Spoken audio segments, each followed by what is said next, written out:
May kilala ka bang tao na kahit hindi naman sobrang gwapo o maganda, parang may kakaibang dating? Yung tipong kapag pumasok siya sa isang kwarto, lahat biglang napapalingon. Hindi mo rin maintindihan kung bakit pero parang may magnet siyang hatak sa atensyon ng mga tao. Iyan ang tinatawag nating karisma at ayon sa psikolohiya, may mga sikreto sa likod niyan na pwede mo ring matutunan. Bago tayo magsimula, kung gusto mo ng mga gantong topic, huwag mong kalimutang mag-subscribe dito sa ating channel para lagi kang updated sa mga bagong topic na aking ibabahagi. 1. Bakit may mga taong agad mong nagugustuhan kahit di mo pa kilala? Ayon sa psychology, ang ganitong pakiramdam ay tinatawag na instant affinity. Yung automatic attraction na nararamdaman natin sa isang tao kahit wala pa tayong personal na koneksyon sa kanila. At madalas, hindi ito tungkol sa itsura, kundi sa mga subconscious signals na ipinapadala ng katawan, ng boses, at ng mga micro-expressions nila. Una, body language. Kapag ang isang tao ay relaxed, bukas ang postura at may natural na ngiti, pinapadala ng utak mo ang mensaheng ligtas siya at pwede mo siyang pagkatiwalaan. Ito ang dahilan kung bakit mas madali nating nagugustuhan ang mga taong may warm presence. Yung parang madaling lapitan kahit di mo kilala. Pangalawa, similarity effect. Sabi ng mga eksperto, mas naa-attract daw tayo sa mga taong sa tingin natin ay katulad natin. Maaaring pareho kayo ng vibe, tono ng boses o paraan ng pagtawa. At kahit di mo ito sinasadyang mapansin, nararamdaman ito ng utak mo bilang familiarity o comfort. Pangatlo, emotional energy. May mga taong may dalang positibong enerhiya na nakakahawa. Yung tipong kahit simple lang silang magsalita, ramdam mong kalmado at confident sila sa sarili. At kapag ganun ang naramdaman mo, nagre-react ang utak mo sa pamamagitan ng dopamine, kaya parang may spark agad na koneksyon. Sa madaling sabi, hindi aksidente na may mga taong agad mong nagugustuhan. Minsan, nakikipag-usap na pala ang mga utak ninyo bago pa kayo magkausap ng direkta. 2. Ang sikretong aura ng mga karismatikong tao at paano mo rin ito magagawa. Ang salitang aura ay madalas ginagamit para ilarawan ang vibe o enerhiya na dala ng isang tao. Pero ayon sa psikolohiya, ang tinatawag nating aura ay kombinasyon ng non-verbal communication, confidence, at emotional intelligence. Tatlong bagay na kayang makita at maramdaman ng ibang tao kahit walang sinasabi. Una, ang paraan ng pagdadala ng sarili. Ang mga karismatikong tao ay may tinatawag na grounded confidence. Hindi ito yung nagyayabang o nagpapansin. Ito yung tahimik na kumpiyansa na galing sa loob. Alam nila ang halaga nila pero hindi nila kailangang ipilit. Kapag ganito ang attitude mo, natural na naa-attract ang mga tao sa'yo dahil nararamdaman nilang ligtas at totoo ka. Pangalawa, presence. Kapag nakikipag-usap sila, buong atensyon nila ay nasa kausap nila.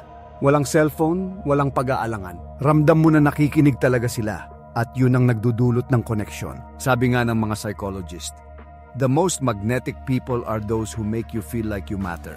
At pangatlo, emotional calibration. Marunong silang bumagay sa emosyon ng sitwasyon. Kapag masaya, marunong silang makisabay. Kapag seryoso, marunong silang makinig. Ang ganitong emotional adaptability ang nagbibigay sa kanila ng aura na balanced at comforting. Ang mga karismatikong tao ay hindi ipinanganak na may magic. Ginagawa nila ito sa pamamagitan ng tamang kombinasyon ng self-awareness, empathy, at authenticity. 3. Hindi siya gwapo o maganda pero bakit parang lahat nahuhumaling sa kanya? Ayon sa mga psychologists, ang ganitong klaseng appeal ay hindi galing sa pisikal na anyo, kundi sa tinatawag na psychological attractiveness. Ito yung uri ng ganda o alindog na nararamdaman mo mula sa ugali, confidence, energy at authenticity ng isang tao. Una, confidence without arrogance. Ang mga taong ito ay may tahimik na kumpiyansa. Hindi nila kailangang ipagyabang ang sarili nila pero ramdam mo na komportable sila sa kung sino sila. Yung tipo ng confidence na hindi nakaka-intimidate, kundi nakaka-inspire. Pangalawa, authenticity. Hindi nila sinusubukang magpanggap. Kung ano sila, yun ang ipinapakita nila. Ayon sa mga pag-aaral, ang authenticity ay nakaka-trigger ng trust hormones sa utak. Kaya kapag ramdam mong totoo ang isang tao, mas naa-attract ka sa kanya, kahit hindi mo alam kung bakit. Pangatlo, emotional warmth. Sila yung tipo ng tao na kapag kausap mo, pakiramdam mo na iintindihan ka nila. May empathy sila, may malasakit at marunong makinig. At dahil dyan, naglalabas ang katawan natin ng oxytocin, ang tinatawag na bonding hormone. Ito ang dahilan kung bakit parang may kakaibang spark kapag kasama mo sila. At panghuli, sense of humor at presence. Ang mga taong nakakatawa sa natural na paraan at marunong magpatawa ng hindi nang iinsulto ay madalas mas naa-attract ang mga tao sa kanila. Humor shows intelligence and social ease, dalawang bagay na sobrang nakakaakit sa subconsciously sa isipan ng tao. Sa madaling sabi, ang tunay na karisma ay hindi lang tungkol sa ganda ng mukha, kundi sa enerhiya at ugaling pinaparamdam mo sa iba. Ang mga taong totoo, marunong makinig at kalmado sa sarili nila, sila yung nagiging magnet ng atensyon at pagkagusto. 4. Ang tunay na dahilan kung bakit ka nahahatak sa presensya ng isang tao. Ang nararamdaman mong hatak sa presensya ng isang tao ay hindi aksidente. Ayon sa mga psychologist, ito ay tinatawag na emotional resonance. Isa itong likas na proseso kung saan tumutugon ang utak mo sa enerhiya, emosyon at vibe ng taong kaharap mo. Kapag ang isang tao ay kalma, present at emotionally stable, nararamdaman ito ng subconscious mind mo bilang comfort at safety. At sa sandaling maramdaman mo yun, nagre-react ang katawan mo sa pamamagitan ng paglabas ng mga feel-good hormones, tulad ng dopamine at oxytocin. Ito ang dahilan kung bakit parang may magnetic pull. Kapag may taong may malakas na emotional presence, ngunit meron ding mas malalim na paliwanag. Ang ating utak ay may tinatawag na mirror neurons. Ito yung bahagi ng utak na ginagaya ang emosyon ng ibang tao. Kaya kapag nakasalamuha mo ang isang taong positibo, authentic at may genuine warmth, nagsisimula ring maglabas ng positibong emosyon ng utak mo. Ibig sabihin nakakahawa ang presensya ng taong totoo sa sarili. Bukod dun, ang mga taong may malakas na presensya ay marunong ding makinig at tumingin sa mata. Simple lang pero napakalakas ng epekto nito. Ayon sa pag-aaral, kapag may eye contact, nag-a-activate ang parehong bahagi ng utak na konektado sa empathy at connection. Kaya kahit di mo alam, ramdam mo agad ang koneksyon sa taong marunong magbigay ng buong atensyon. Sa madaling sabi, ang dahilan kung bakit ka nahahatak sa presensya ng isang tao ay dahil sa kombinasyon ng enerhiya, emosyon at psychological safety na ipinaparamdam nila. Hindi mo man ito nakikita, pero nararamdaman ito ng utak at puso mo. 5. The psychology behind charisma. Bakit parang may magnet yung iba? Ayon sa mga psychologist, ang tinatawag nating karisma ay hindi isang misteryo o regalo ng kapalaran. Ito ay isang kombinasyon ng psychological traits na kayang i-develop ng kahit sino. Sa simpleng salita, ang karisma ay resulta ng tamang energy, confidence, empathy at timing.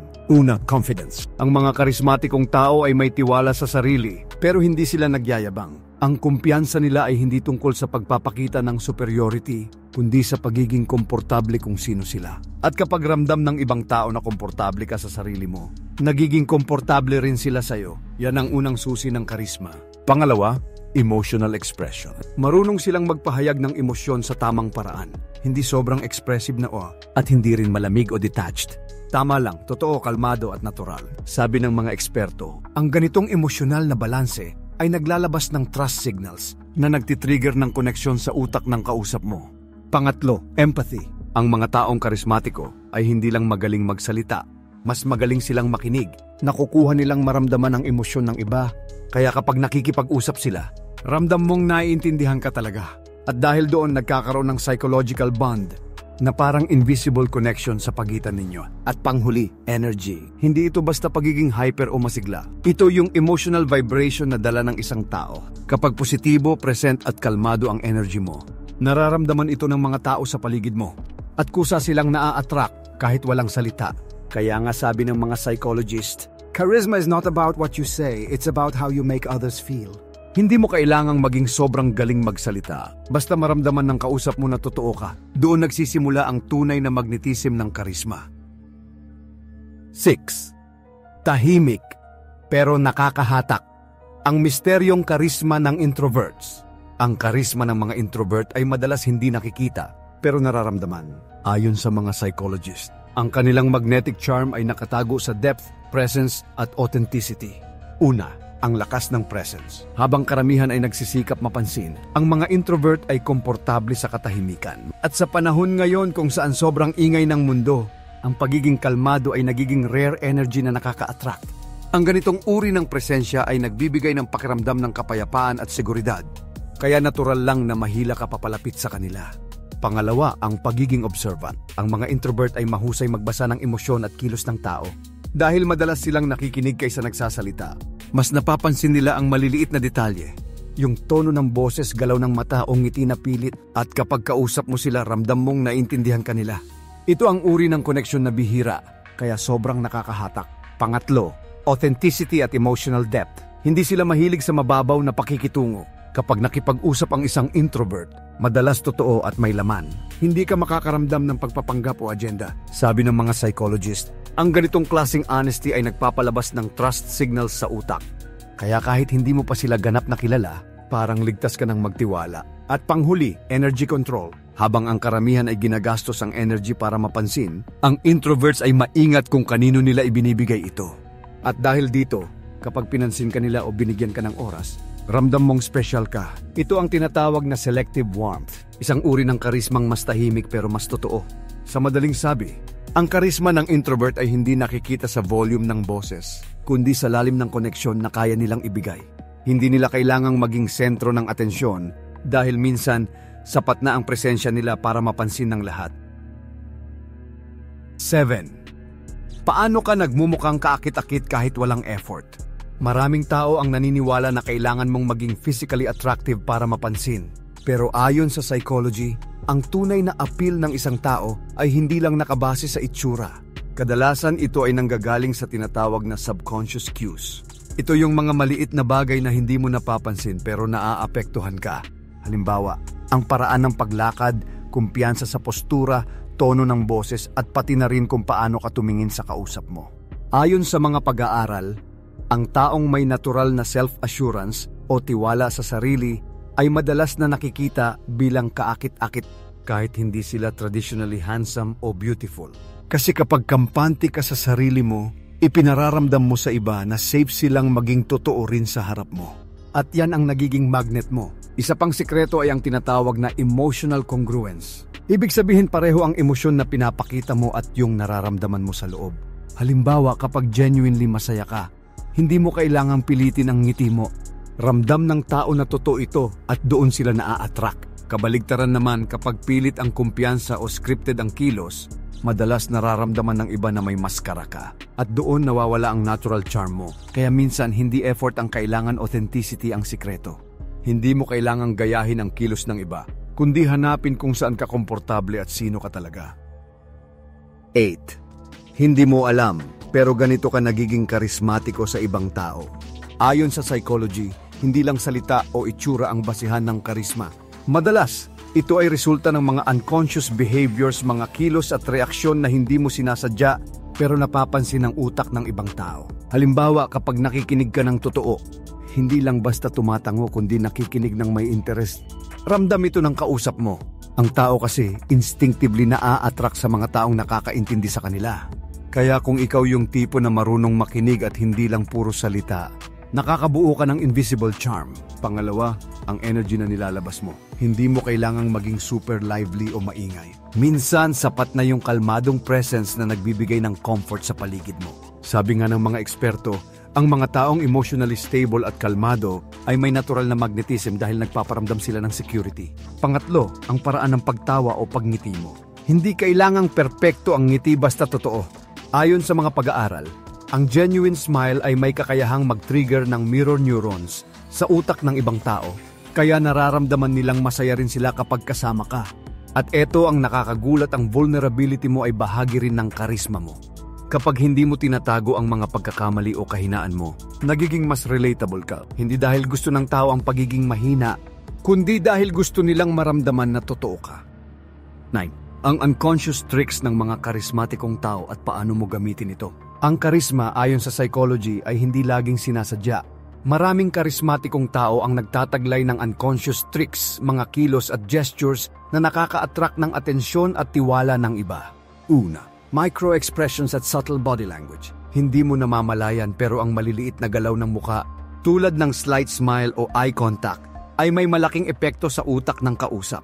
Kapag nagagawa nila ito ng natural, ramdam ng tao ang warmth at connection. Kaya kaagad silang naa-attract. Pangalawa, pacing at mirroring. Marami sa kanila ang hindi sinasadya na ginagaya ang body language at tono ng kausap. Hindi sa panggagaya kundi natural itong nangyayari dahil sa empathy. Ayon sa mga eksperto, nakaka-trigger ito ng subconscious rapport. Parang sinasabi ng utak, komportable ako sa taong ito. Pangatlo, timing sa reaksyon. Ang mga karismatikong tao ay intuitive. Alam nila kung kailan dapat magbiro, tumahimik o makinig. Ang ganitong timing ay nagpapakita ng emotional intelligence na natural na nakakahikayat sa iba. Pang-apat, confident yet approachable presence. Hindi nila pilit na pinapansin ang sarili, pero may aura silang nagpaparamdam ng security at authenticity. Kapag ramdam ito ng mga tao, automatic silang naa-attract kahit hindi sila aware na naa-attract sila. Paano mo rin ito magagamit? Una, maging aware sa sarili mong body language. Pangalawa, practice active listening. Hindi puro sasabihin, kundi tunay na makinig. Panggatlo, observe subtle cues ng kausap mo. Tono, galaw, at emosyon. Pang-apat, be authentic at calm sa sarili mo. Hindi kailangan pilitin. 10. Charisma psychology. Ang lihim na sandata para mapansin ka ng lahat. Ang charisma ay hindi lamang likas o nakukuha sa itsura. Ito ay sandata na psychological na pwede mong i-develop at gamitin upang maging memorable sa ibang tao. Una, presence o presensya. Ang mga karismatikong tao ay fully present sa kanilang mga kausap. Walang distraction, walang iniisip na ibang bagay. Kapag ganito ang presensya mo, nararamdaman ng iba na mahalaga sila sa harap mo. At ito ay nakaka-attract. Pangalawa, confident communication. Hindi kailangan maging sobra ang kumpiyansa. Ang tamang level ng confidence, kasama ang tamang tono ng boses at posture, ay nagpapadala ng subtle signals na ikaw ay may control at value. Ito ang isa sa pinakamalakas na psychological triggers para mapansin ka. Pangatlo, emotional intelligence. Ang kakayahan na maramdaman at maunawaan ang emosyon ng iba ay nakakatulong sa connection. Kapag nakikipag-usap ka sa isang tao at ramdam nila na naiintindihan sila, automatic silang naa-attract at nagkakaroon ng rapport. Pang-apat, authenticity at naturalness. Ang pinakamalakas na sandata ng isang karismatikong tao ay ang pagiging totoo sa sarili. Hindi kailangan magpanggap o gayahin ang iba. Kapag totoo ka, ramdam ng utak ng ibang tao na ligtas at komportable silang makipag-ugnayan sa iyo. Panglima, subtle influence. Marami sa mga karismatikong tao ay may kakayahang makaapekto sa mood at emosyon ng iba. Sa pamamagitan ng simpleng gestures, tono ng boses at energy. Ito ay hindi manipulasyon, kundi natural na epekto ng kanilang presence, confidence at emotional awareness. Sa madaling sabi, ang tunay na sandata ng karisma ay hindi magic, kundi isang kombinasyon ng presence, confidence, emotional intelligence, authenticity, at subtle influence. At lahat ng ito ay pwede mong i-practice at i-develop sa sarili mo. Kaya kung gusto mong mapansin ka ng iba at magkaroon ng di matatawarang presence, simulan mo sa pagiging aware sa sarili mong energy, pagiging totoo, at pakiramdam na pinapahalagahan mo ang iba. Hindi mo kailangan maging iba para maging kaakit-akit. Ang pinakamalakas na sandata mo ay ang iyong sariling karisma. Kung gusto mo pang matutunan ang mga ganitong psychology insights tungkol sa karisma, human behavior at personal development, mag-subscribe ka na at i-turn on ang notification bell para lagi kang updated sa mga bagong episode dito sa ating channel.